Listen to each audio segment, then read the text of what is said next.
The City of London's two-stream recycling system takes containers and papers to recycle separately. All residential recycling, so anything from homes, apartments, and even Fanshawe and Western, is brought to the materials recovery facility just south of the 401. But once the materials are out of their hands, many Londoners don't know what happens to them. Anne Boyd, the manager of waste diversion programs in London for over 25 years, has more on all the steps that take place inside the facility.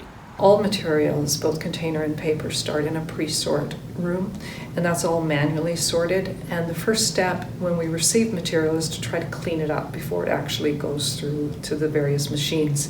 If everybody recycled perfectly in London, there would be no requirement for that pre-sort.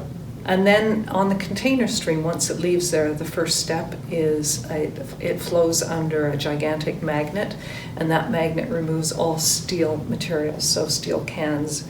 And then once the steel is off, continues to flow on the conveyor belt, and the next step is what's called an air classifier.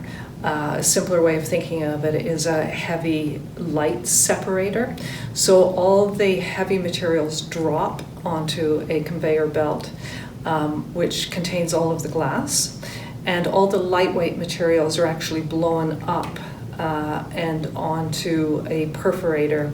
So all of the plastics then go off to the optical sorter, where they are sorted based on their resin type by an infrared light. With a few other quick steps, all the containers are sorted and the garbage moves through on its way to the landfill. Now the beginning of the paper line starts with a screening process, where larger pieces of cardboard float along the top and the finer pieces fall through. And there's more than one round of screening.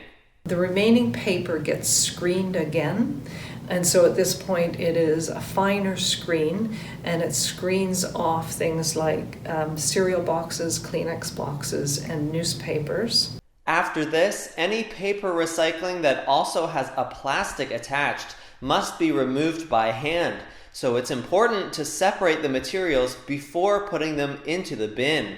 Boyd also says there are two key improvements that Londoners can make to become better recyclers.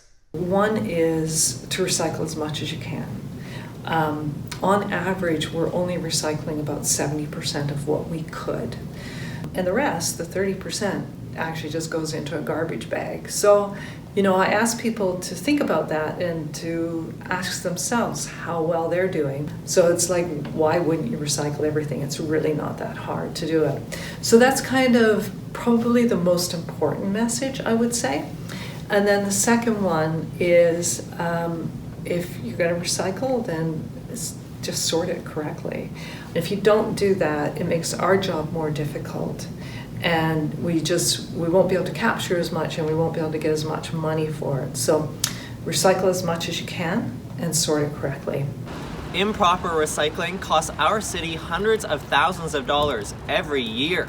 It's important to recycle as much material as possible and to sort it correctly, so it's in the right place when it gets to the facility.